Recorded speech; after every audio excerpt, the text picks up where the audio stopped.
Thanks for giving up some time this morning. I've been looking forward to having this conversation for a while. I've been looking forward to it too. Today we're talking about social media because you are a bit of a social media expert. I want to start with going into how did you get interested in social media? Back in 2020, when the whole world shut down for the first time, I had a new baby and I couldn't leave the house. So I didn't have any form of social engagement with the outside world. And my brain snapped a bit and decided to start an Instagram account. But what was I going to post on it? And my brain just naturally drifted to what I did in my work. So I just posted health promotion and health education literacy content for the general public. So just really bland stuff like you get your pap smears, get your vaccines. Well, vaccines were a big deal back then. It was just a way to pass the time. I had no end game, no designs in sight for what I was going to do with this. 5 years later, I'm actually quite surprised that I'm still doing it. And it's actually turned into a real passion project of mine. So that's the reason why it's still going, is because I actually love doing it. It's actually taken me down a few really unexpected paths. I still have my social media accounts, but I've along the way collaborated with over 100 health organisations and health professionals all around Australia and sometimes even internationally to make health education content. Wow. And some of these names you might know, like Health Direct, the Royal Australian College of GPs, the TGA. I've also collaborated with specialists in many specialties, including a couple of anaesthetists, dietitians, physios, psychologists. I've joined the WHO's global network of social media influencers because they have one of those as well. They realised that a central source of authority was not sufficient in this decentralised digital landscape. So they actually leveraged the power of people with existing social media platforms to spread their health promotion messaging now. I've appeared on camera in a couple of federal government social media vaccine campaigns.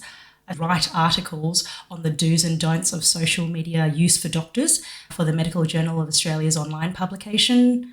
I've picked up co-host gigs on 2 medical education podcasts, and I also do some advisory work for the College of GPs, and I give input to the Australian CDC on social media strategy. So it's funny that this little thing that I did back in 2020 because I was bored out of my mind, it's taken on a little life of its own. It's taken on a huge life of its own. That's such an impressive volume of work over the last 5-6 years. That is incredible. Thank you. I would not recommend it. I want to go back and just pick a few things out, if that's okay.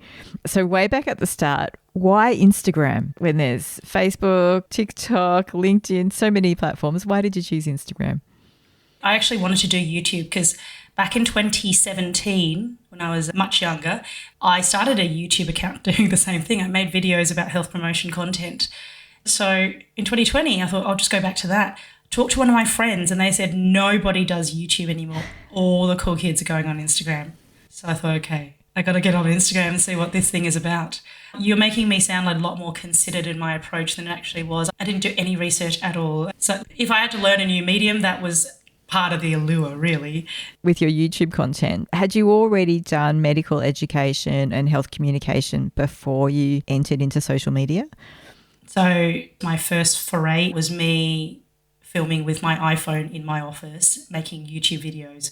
So I don't have any formal background in medical education. You're just a natural educator. Because your content's great. It hits the nail on the head every time. It's really punchy. It's really good. What I realised years after starting social media is the thing I like most about my job as a GP is explaining things to patients. So I think in some way, shape or form, I always was a teacher of sorts, and I just expanded my audience. And I love that you've been so on the ball because I remember there were some guidelines that came out that were relevant to us in anaesthesia about women who had had mastectomies, that they didn't need to avoid that side for cannulation and for blood pressure. And I remember thinking, this is really useful. It'd be great to get some patient messaging out about this. And then I opened up my LinkedIn page and there you are. And you had already done this very concise, perfect video. And I thought, wow, you can't beat perfection. Oh, thank you so much. I think I got that from one of the ASAs or one of your big organisations has a fact sheet on it. And I just adapted that fact sheet. That's the other question I wanted to ask is your collaboration journey. How did that unfold? It unfolded organically because as a GP, I don't know everything and I spend most of my days referring patients to people who know better than me in a certain subject matter. So when I got to social media, I wanted to make posts about material that I didn't have subject matter expertise in. And it just seemed natural to me to bring on colleagues who knew, because otherwise I was going to limit the amount of material I could make, and I wasn't okay with that.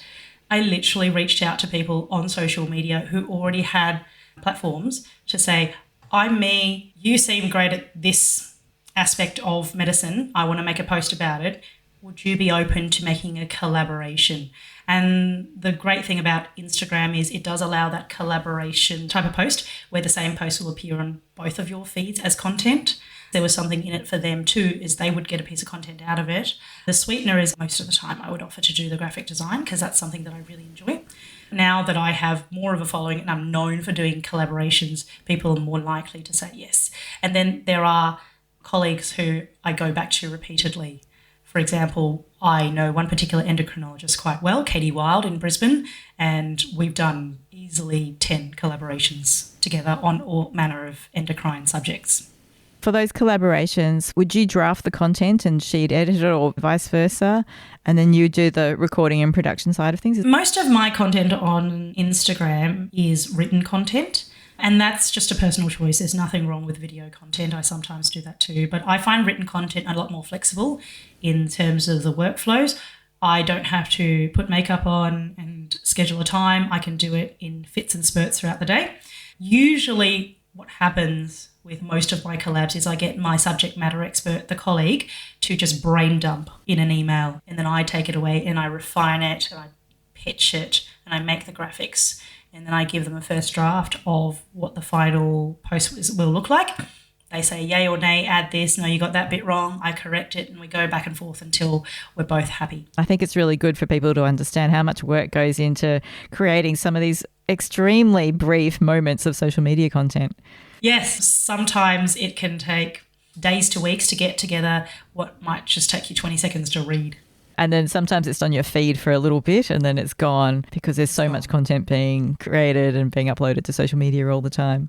It's always on my feed. So I guess people who come to know my content can always go, oh, what was that thing that Maria said about pap smears a while ago? And then they can trawl through the feed and find it still. That's a big plug for anybody who needs to share some patient information. Go and look at Maria Li's feed. There are a lot of very, very good resources. So I'm just a drop in the ocean. Tell me about the WHO social media influencers. I think in early 2024, the WHO came to the realisation that they were fighting an uneven fight on social media. Centralised messaging wasn't doing it because in this digital landscape, anyone with an account can make any health claim, sadly. And a lot of misinformation is being spread that way. Just some random person with an opinion or an agenda saying what they want to say on social media. And the thing about social media is it amplifies things that are scary or trigger emotional reactions. So a lot of this misinformation does trigger emotional reaction. People are going to be worried, they'll share it, and before you know it, it's something that the WHO is needing to fight back and correct. So basically, it's a global network of health practitioners who have social media platforms who volunteer to spread health promotion messaging for the WHO. This sounds like it takes an incredible amount of time. How do you balance this with your clinical work? What's your split like? I don't balance it as well as you might think. But the other thing to note is that social media is very forgiving in terms of the time that you devote to it. Nobody logs on at 9 a.m. on a Tuesday and go, oh my God, where is Maria's post? No, they don't know. If it doesn't turn up on their feed, they just scroll to the other 9 million things that are on their feed. I post when I want to and when I have time. And if I don't post for 3 months, nobody realises or cares. And I've certainly done that. There have been busy times in my life where I haven't touched my feed for 3 months. So that's the answer. It's wherever I get pockets of time. That's reassuring because there's a school of thought out there in social media that if you want to build your profile and maintain it, you need to be posting regularly, every week, every fortnight. But I think that's a really good and reassuring message for doctors who are interested in maintaining social media presence. Yeah, I hear that all the time and I don't believe it fits the context that most of us are trying to align with. I guess if you're trying to build a business where you're selling a product and you want that product to be top of mind for everyone, then that might make sense. But most doctors are not on social media to rely on it as a way of generating money and income. Most people are on there to create a credible professional brand, which may open doors for them, which may attract people to their practice. But in that context, the better metric is not frequency, it's quality. So if every time I see a post from Susie, it makes me go, wow, that's a great post. Oh, yes, absolutely. I need to tell my patients that. Or, oh, gosh, this is something my colleague and I were talking about last week. That makes me trust Susie. I agree with you, particularly in the health information space.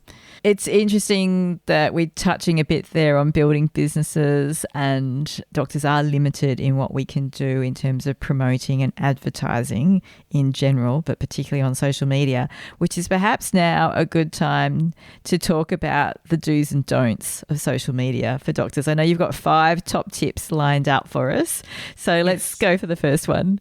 So before I go into the tips themselves, I think I need to set some context for why I'm giving these tips in the first place. The first thing that I think we all, of course, know is that we are a regulated profession. And that standard of regulation actually extends to how we show up online. If you read Ahpra's social media guidelines, they're not prescriptive in terms of, you can do this or you can't do this on social media. But the message is really clear, is that your online behaviour is regulated to the same standard as your behaviour in front of patients. So how we present ourselves on social media can have real regulatory consequences. And even if it doesn't, it actually has reputational consequences for us as well.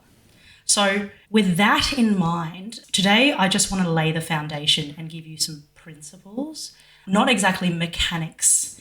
It's not do this, don't do that, because I like to liken it to driving. Before you teach someone how to pump the accelerator, you really do want to teach them the road rules first. Otherwise, they could do things that are quite dangerous without realising. That's a good analogy. And just to come back to what you're saying before, the sort of overall caveat is how we should probably think about showing up on social media is how we would show up if there were patients around. Not exactly, because there are different things you get to do on social media that you can't do in front of patients. But I'm just saying you've got to view the standard of your behaviour as the same when it comes to regulation. It'll make it really clear when I talk about one of my principles down the track, which is don't make fun of patients on social media. Because if you extrapolate that to the clinic setting, you don't make fun of your patient in front of them either, right? No, absolutely. Or even not in front of them. Yeah, exactly. We just shouldn't be making fun of patients in general. Right? Yes. Yep. So social media sadly has the effect of making people do stuff they wouldn't normally do in private, which is very ironic. And it leads me to my first principle, and that principle is social media is media. That's the principle. Social media is actually really good at fooling us into thinking that it's intimate and it's personal. Because think about what you're doing when you're posting. You're sitting in your PJs, you're on your couch or on your bed, and you're voicing your opinions to people who follow you, who engage with your content and who like it, right? So it kind of feels like you're talking to your friends. And this is a cognitive trap that can get a lot of people in trouble if they don't realise what they're doing. Because the honest truth is, unless you never make a public post or you never make a comment in a public thread, every time you do that, you're actually broadcasting on a public stage. The moment you do post, you actually completely lose control of who sees your content. Kind of like a radio interview. Once you say what you say, you have no idea who's listening. And I can give you a really kind of stark example of what can happen if you forget that you're posting on a public stage. So in 2024, a Victorian doctor was actually deregistered by Ahpra for posting his opinions on his social media feed. And sadly, these opinions included negative commentary about gay people, about Chinese people, and about people of Islamic faith. Now, this doctor, I can kind of visualise what they were thinking. They were probably thinking, look, I'm just sharing my views on my own social media. What's the big deal? But because he was easily identifiable as a doctor and he was posting in a public forum, Ahpra took a dim view of that. And at this point, some people are going to go, hang on, that's just, freedom of speech, whatever. Why can't I say what I feel on my own feed? I'm going to read you an excerpt from what Ahpra said in their media release about this case, which illustrates exactly why they regulated this person the way they did. They said, a gay patient who saw this doctor's post would probably feel concerned that they couldn't reveal their sexuality and that could potentially compromise that patient's health and safety. Similarly, patients of Islamic faith or Chinese heritage might be reticent in coming forward to this doctor because they've seen them willingly express negative comments about their community. So it's not just, this is my opinion, it actually can have real health implications for your patient. Exactly. The antidote to this, I have a reframe.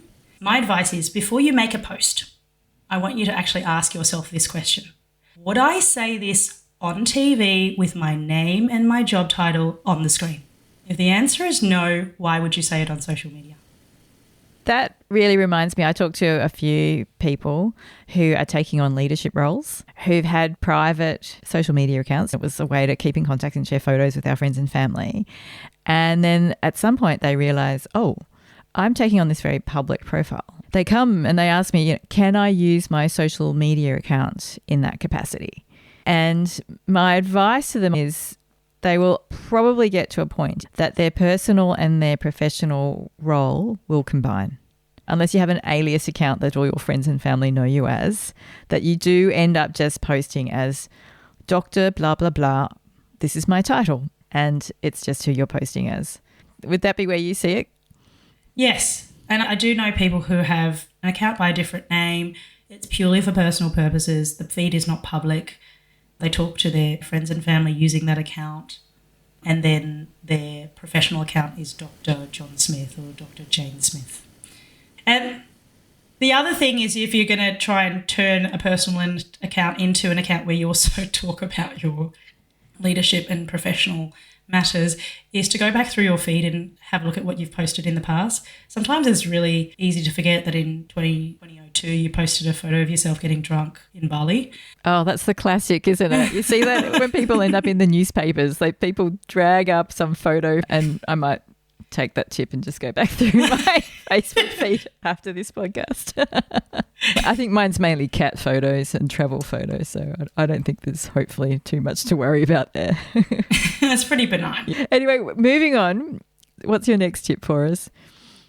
Next tip is popularity doesn't equate with respect.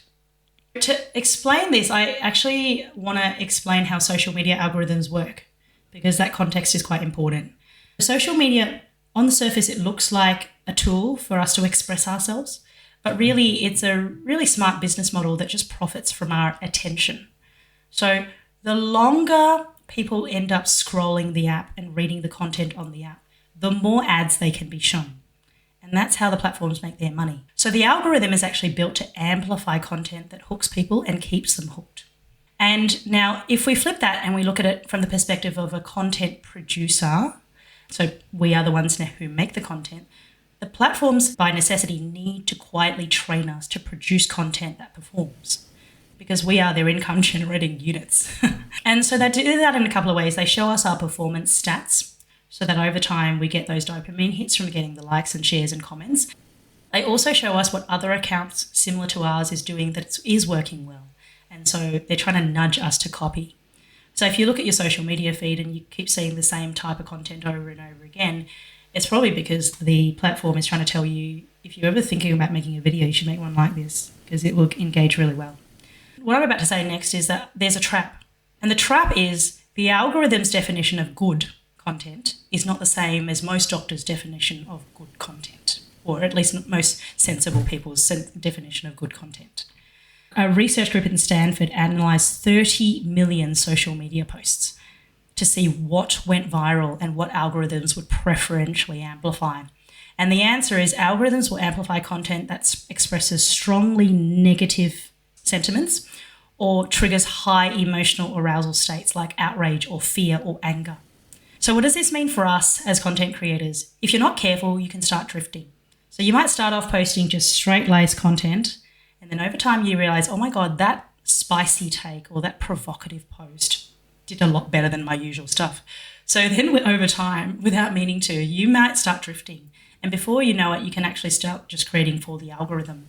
So I've actually seen doctors do this in real life. They start building brands around being brash and unfiltered and sensationalist because it gets them the views, right? And then later they suffer the consequences like Ahpra complaints, or they get passed over for career opportunities because they're a reputational risk. And there's a really good example of a nurse doing something on social media where going viral actually destroyed her reputation. Oh, really? Yeah, so it was 2022 and a nurse made a TikTok video of herself crying in a hospital corridor after a patient died. Oh, I remember that. And she captioned it, "Lost a patient today. Oh my God, pull yourself together. You've got 5 hours left of your shift." And why did she do that? Because emotional content like this performs. So she got her wish. It went viral, but she got so much backlash. That's People right. accused her of exploiting a patient's death for clicks. Some of the comments I'm going to read to you. "I can't believe my patient died. Let me go make a TikTok real quick. Let me set up my camera so I can cry." And the last comment, "Is my grief in frame?" Ouch, that burns. I know, but she invited that. She ended up deleting her account because the criticism was so intense. So what I'm trying to say is this is all a reminder that, attention doesn't equal respect. Attention doesn't equal credibility. So that's what I mean when I say popularity isn't respect. If you're listening and you go, "Well, what can I do now?" Well, you've told me the problem. What's the solution? Solution's really simple. It's 2 bits. The first bit is get really clear why you are on social media professionally. Are you there to get as many people as possible to look at your content full stop, and that's the end goal? Or are you trying to build a credible professional brand? And I would contend that a lot of doctors are trying to do the latter. And once you've gotten it clear and you've decided, hey, I'm actually here to build a brand, not to get as many eyeballs on content as possible, then before you post, you need to ask yourself, does this post elevate my credibility? Does it earn me respect? And if the answer is no, then resist the urge to post everything that the algorithm says you should post or that you see other people posting, because you're not there for the same reasons. So try and maintain some independence from that algorithm. Yes. And like a lot of projects, get some clarity on your vision. Yes. And just keep working towards your vision. Yeah, and you see successful social media posts that are respectable, and you see accounts that just do it right all the time. And you think, gosh, these people are great at content creation. Actually, they're really good at content curation. So I can speak from personal experience. The number of posts that I've not put up, even though my brain went there, far exceeds the number of posts that I have put up. And that's that curation in action. Does it elevate my credibility? Does it earn me respect? If not, does everyone need to know my hot take on everything? I've got a folder of things that I'm going to publish and things that just get put to the side. And I think that folder is getting bigger, and I think every content creator probably has that. And it's natural to expect that it's not waste. You're learning the whole time. All right, let's move on to your next tip. The next tip is pretty self-explanatory. Making fun of patients is a no-no. There's actually a really worrying trend on social media of doctors making humorous content where the patient is the butt of the joke. Oh, ouch. So we're talking like role plays where they act out the demanding patient just for laughs, and they obviously amplify the elements of the patient that make them challenging. Yeah. I've seen doctors filming themselves pretending to physically abuse patients, again, to get laughs. Not my type of humour. That's what I thought, but I think plenty of people engaged with it because it was funny in the moment. Or there's a lot of mocking patients who don't understand medical concepts, making a video where the patient's asking what is supposedly a stupid question, but when you think about it, it's just a question from someone who doesn't understand medicine. Exactly. Yeah. And the reason why this type of content gets made is because it gets a lot of engagement from other health professionals who are also frustrated by that aspect of their job. So they get their dopamine hits with that validation from their audience because, we're all bonding over the shared frustrations. We're all doing the same thing. I'm with you, solidarity. But the line that they don't see is that there's a difference between laughing with our colleagues about the job and laughing at the people that we're meant to look after. So I can give you an example because I collect examples of this. Yeah, these are great. I love these examples. So last year, multiple staff members from an urgent care clinic in Santa Barbara, California, they posted a video of all of them pointing and laughing at bodily fluids that patient had left on the exam bed after they'd had pelvic examinations. Oh, I know. You don't need to see that. And the captions called them gifts from patients. It was a snide type of caption. It's like, look at these gifts that patients have left us, ha, ha, ha. No. So the video did what it was supposed to do. It went viral. But you can kind of imagine what type of reaction that would get after it goes viral. Yes. People were horrified. Patients were up in absolutely. arms. The hospital was horrified, or the urgent care clinic. All the staff in the video were terminated. Yeah, right. Wow. While we're talking about patients, can I ask you about patient privacy and confidentiality? I work a lot in other countries, in developing countries, who have different ideas about patient privacy. And I've seen very frank videos where you can just see everything, the whole patient, in some vulnerable moments. But I do think in Australia we do have very clear standards about that. If we are going to share patient information, is there a safe approach to do that? Clearly no identifiers like names and birthdays. I sometimes even wonder whether we should be even putting the gender of a patient on social media if it's not relevant to what we're discussing. What are your thoughts there? That's a very valid question. I think flip it on its head and pretend you're the patient. And if you could somehow identify yourself in any way, shape or form in your doctor's social media content, would you be happy about that? And I can tell you there have been people who have been very upset about that, and it's ended up in formal complaints. And it's not even names and identifiers. There are things that are identifiers that you may not even think of as identifiers. Like sometimes people want to film this is a day in my life type videos. And so they walk around with a camera vlogging their lunch and their break time.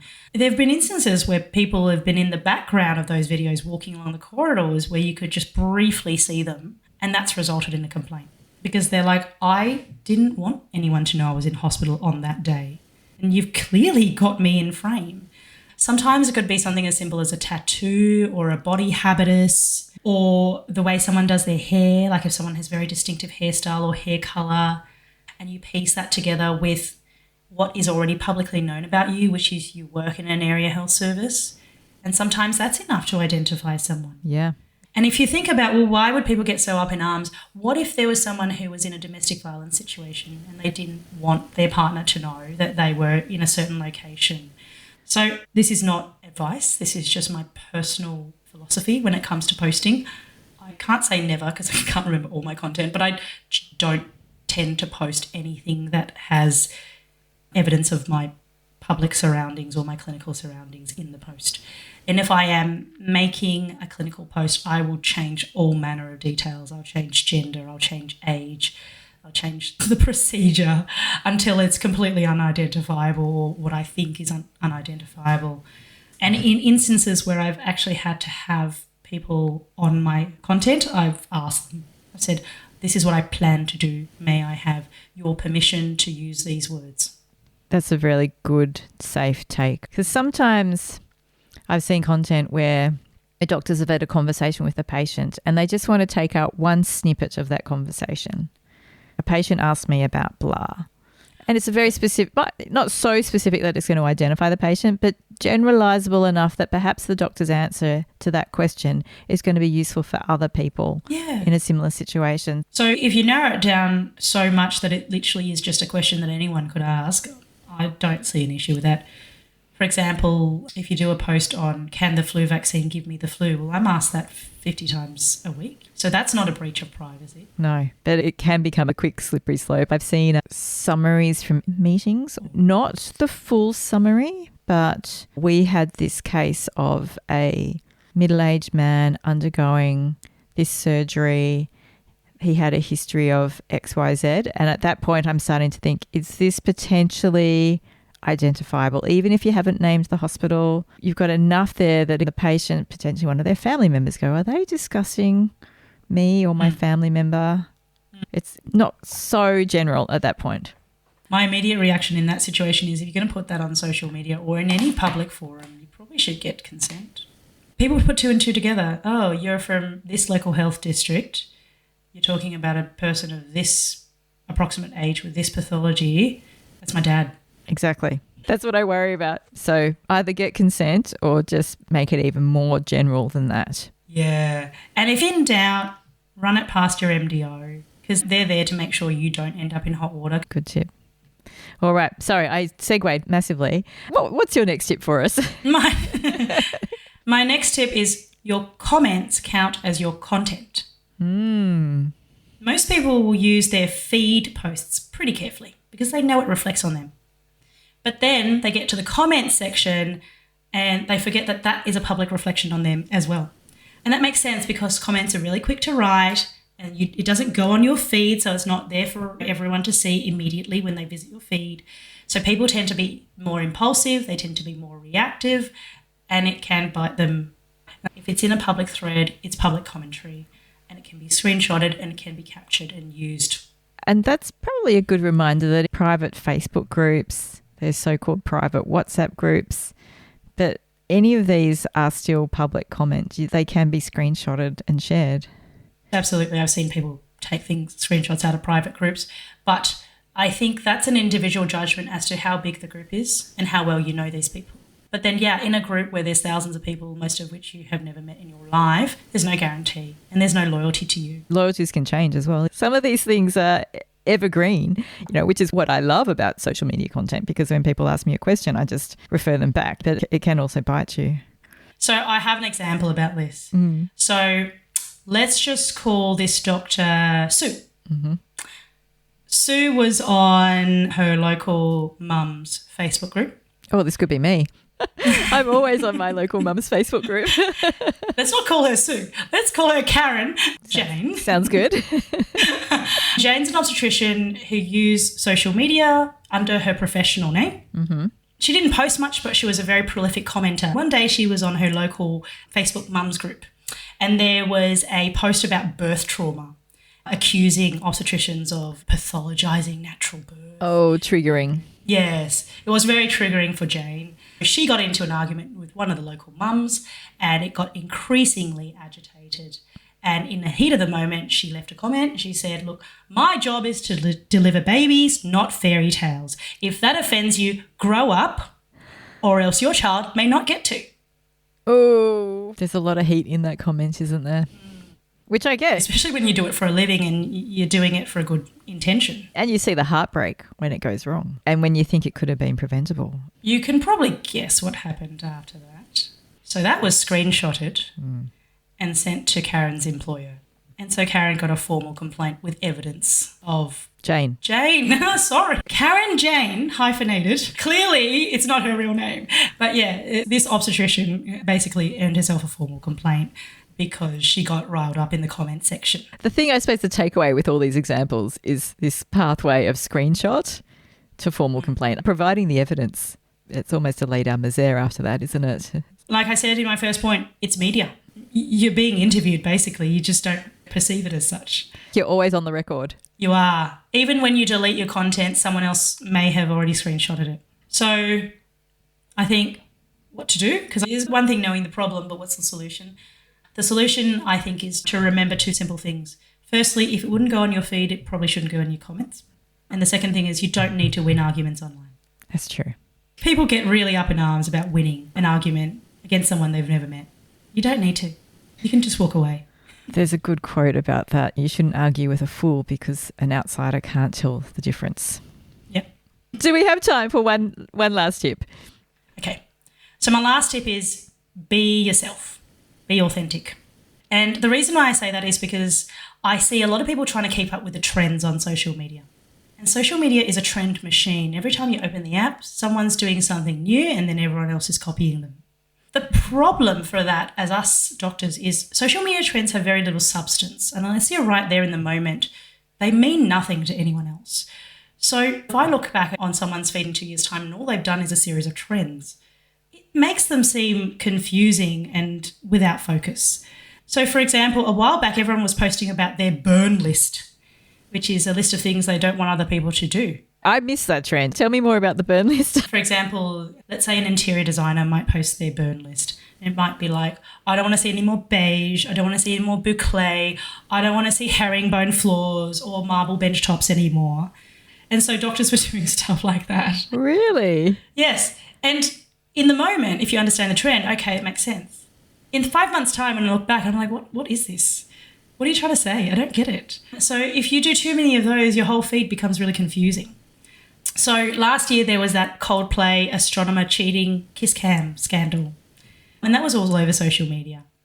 And look, Some psychologists jumped on the bandwagon and said, oh, look, cheating for infidelity. So that was on brand. But then a lot of doctors jumped on board and said, and started posting about infidelity. It had nothing to do with their clinical scope. Right. So this is what I mean. You follow a trend. People go, what has this actually got to do with your subject matter? And why are you posting about it? Is this just for clicks?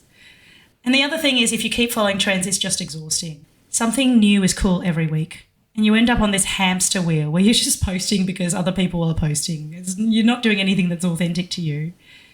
The best accounts that I see that have the most reach and engagement and consistent, loyal followings are people who don't follow trends, or they only follow the trends that make sense for their context and their specialty.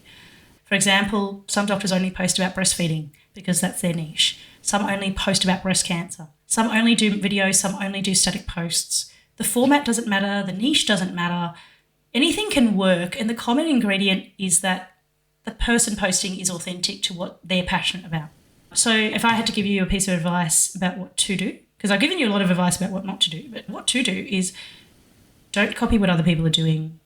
Do what you want and post the content that you want when you want to post it.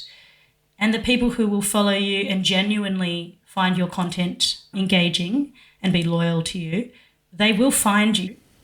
But they can't find you if you don't show up as yourself. That follows from what we were talking about earlier about having a vision of what it is that you want to create, and hopefully bringing yourself, because in finding your vision, you'll bring your values, you'll bring yourself. And hopefully your vision involves something about creating something that's of use to the public, to our future patients, to our past patients, something that will just add to the general health literacy of our community. I'm hoping that's what doctors who are content creators are wanting to do. Yeah, and the thing that's consistently sexy about these accounts that do well is that they're passionate and authentic and they stay true. So your superpower is whatever you genuinely care about, even when nobody's watching. Create what you're passionate about, and you don't need to attract an audience. They will find you.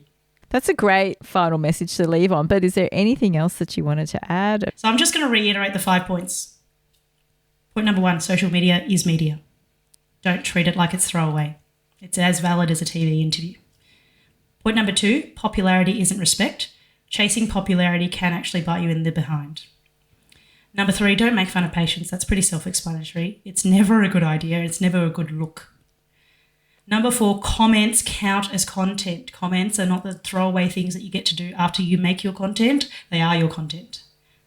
And number 5, be authentic. Now, that's not everything about social media. I don't want people who think, oh my God, I've learned everything there is to know. That's definitely not. But they're just some of the big road rules that hopefully will, guide you if this is a path that you want to go down. If someone wants to go and find out more, where can they go? I've written a series of articles for the Medical Journal of Australia's online publication, which is called Insight Plus.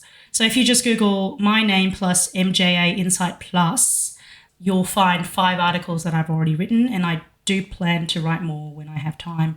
And I'll put them in the show notes so people can go follow them up, because I think they'll be a really good resource. And also, I can't go past saying there are Ahpra guidelines for social media use. They're not prescriptive to the situation because they can't be.